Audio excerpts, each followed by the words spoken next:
Hi from Los Angeles. My name is John Keogh and welcome to the Future of Food 2020 series. In this series, I speak with 10 CEOs for 10 minutes to learn a little bit about their organization, but also to hear their opinions on what are the key challenges and the key opportunities in the food industry. And today I'm delighted to have with me Katherine Rich. Katherine is the CEO of the New Zealand Food and Grocery Council. Hello, Katherine. Hello. Thank you for having me on your series.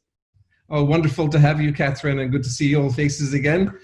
Katherine, the 10 minutes goes very, very quickly. In the first 30 seconds, what is the key elevator pitch for your organization? Well, the New Zealand Food and Grocery Council is an industry association for those involved in fast-moving consumer goods. So we work on behalf of companies from the likes of Nestle, Unilever, Colgate, Fonterra, through to small to medium-sized enterprises like Pix Peanut Butter, which is a New Zealand product that you should know more about. Wonderful. It sounds great. And Katherine, in discussing the challenges with your industry, what comes out as the key challenges, whether it's New Zealand or global, that the organizations that you represent are dealing with? Well, the FGC aims to connect our members, to protect them and to celebrate what they're doing. But I think one of the main things on the agenda right now is the recovery from COVID-19.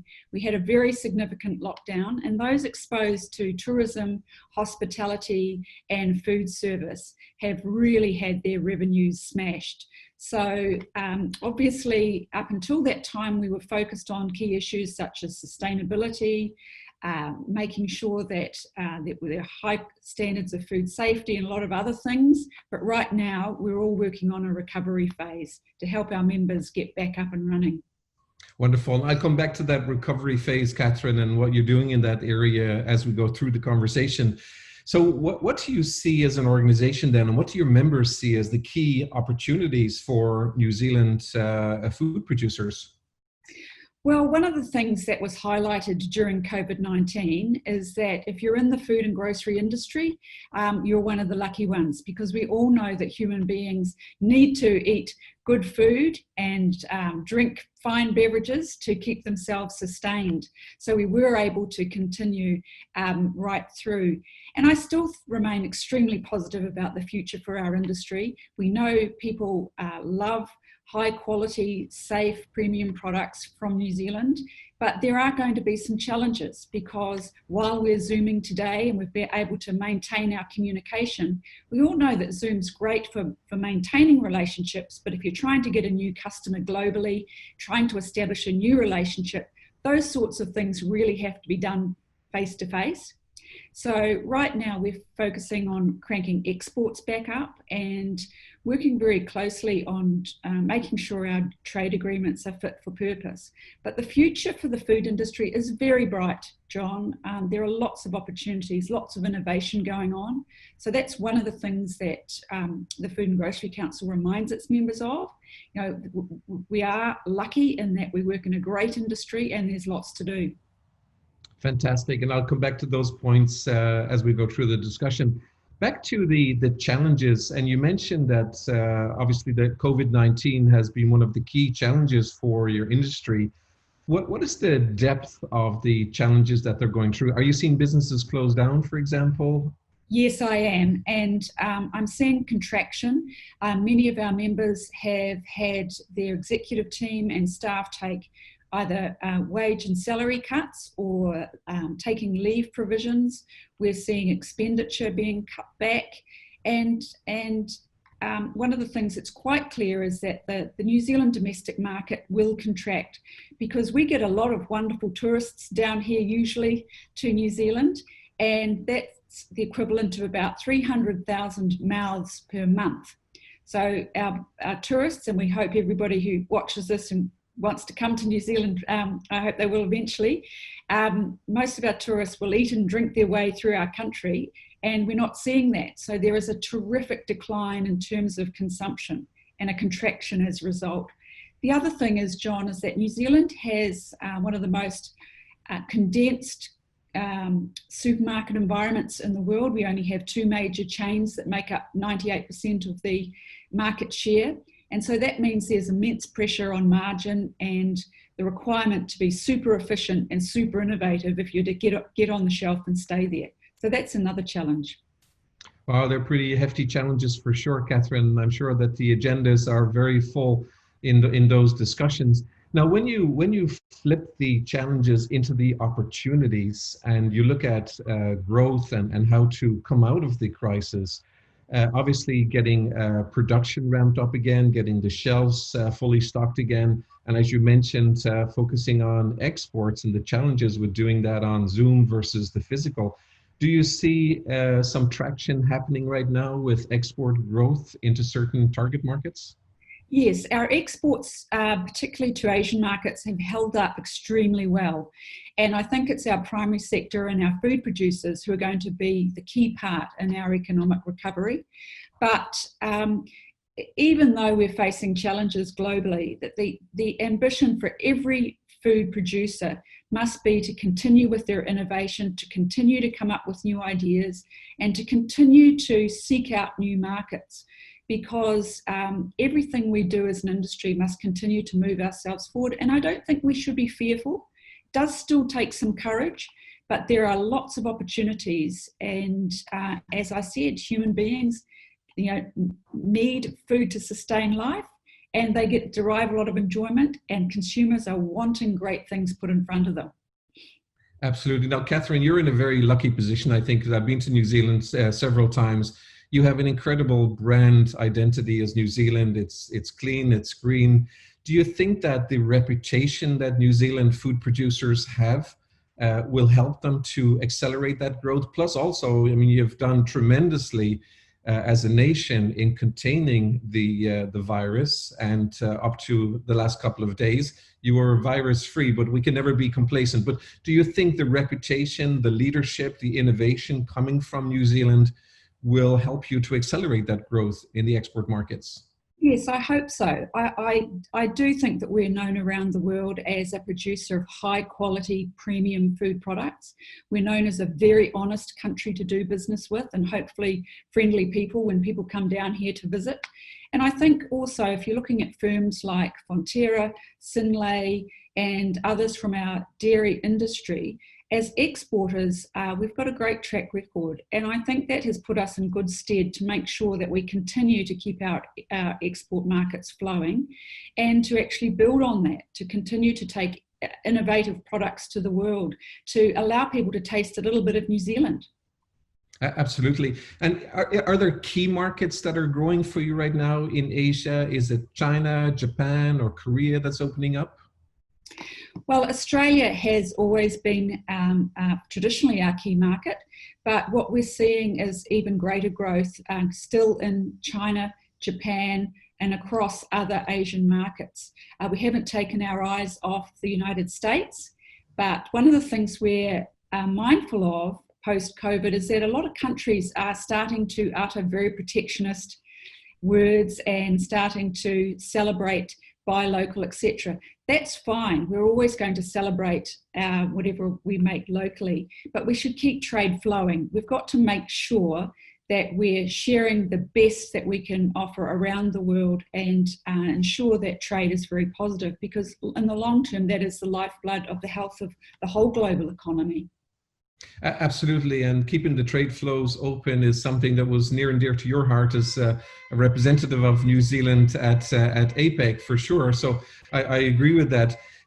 Katherine, if you had to stimulate some ideas or thoughts on keeping the borders open, in 20 seconds, what would you say to political leaders today on that topic of keeping the borders open?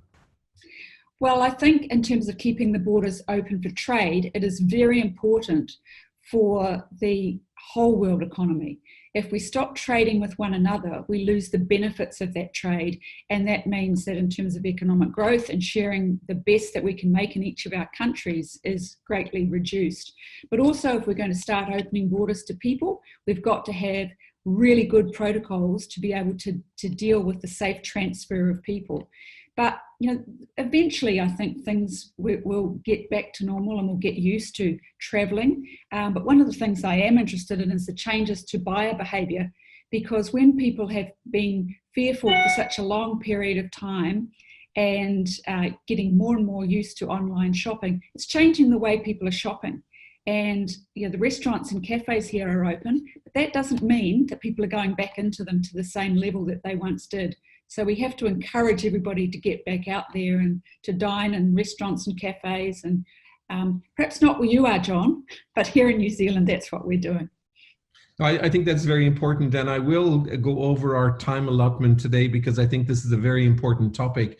And on the consumer behavior, do you think there'll be a significant change on two fronts? The first one is the buying behavior more towards online, and the second for dining out. Will that change significantly, do you think, in New Zealand? Well, it has changed. We've certainly seen a bump in online, which was predictable.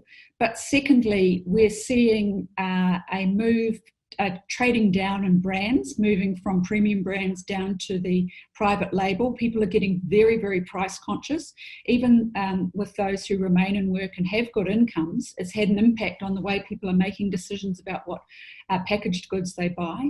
But third, when I've been out and around speaking to restaurant and cafe owners, they're saying their doors are open, but they're not as busy as they were. Now, here in New Zealand, people can move very freely, but I think people have got used to eating at home and being a bit old-fashioned, the way things were when you and I were children, John, eating more and more meals at home and learning, again, the love of cooking and preparation of food at home.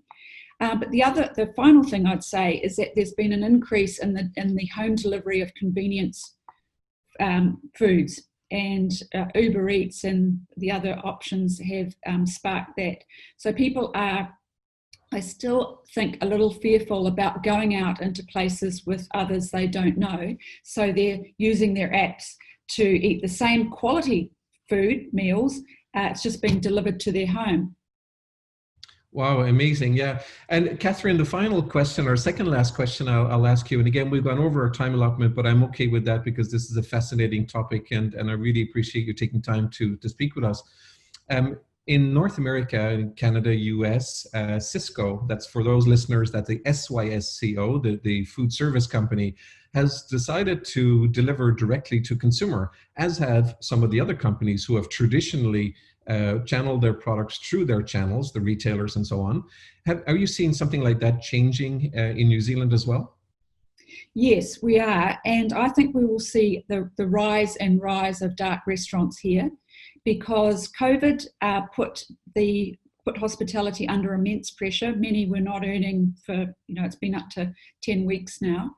And that makes you ask questions about, is it worthwhile being on the main street and in the entertainment areas where you have very, very high rents? Whereas for home delivery, people don't really care where your restaurant is. They care what the experience is and the quality of what you are delivering them. I've been doing a lot of walking around my city, and I am a bit shocked at the number of restaurants that have not opened. Our local butcher shop here has not opened, and many other stores remain closed. But I think entrepreneurs will continue to dream the big dream and see opportunities. So out of these ashes, I think we will see innovation. We will see new companies starting up, and things will be different, but I'm still very positive about the future. That's wonderful. And your last points there about innovation and new startups is a great lead into my final question, Katherine. If you were up in front of 50 startup CEOs in the food industry, which you are on a regular basis, but these are 50 startups who want to innovate, who have a new product they want to bring to the market. From your vantage point, what guidance would you give them? Well, I'd probably split my message into two parts. If they were mum and dad innovators, I would repeat to them, you must research our market very well, very thoroughly, talk to people in the industry before venturing forth. Many people enter the food industry because they love food and they think that must be simple to develop a product and to take it to market. You and I know it's far from that. You've got to learn the food code and make sure that you've got all the rules and regulations understood. And I've seen many people lose their houses over following that dream. So I'd say research is critical. What I would say to the larger startups with a bit more knowledge of our industry is that I do believe there is going to be a continued opportunity for investment in the New Zealand food industry, simply because of our strong background in the production of high quality, safe food. We're seeing lots of opportunities here in our country for people to come in and to pitch their products and to get on the supermarket shelf.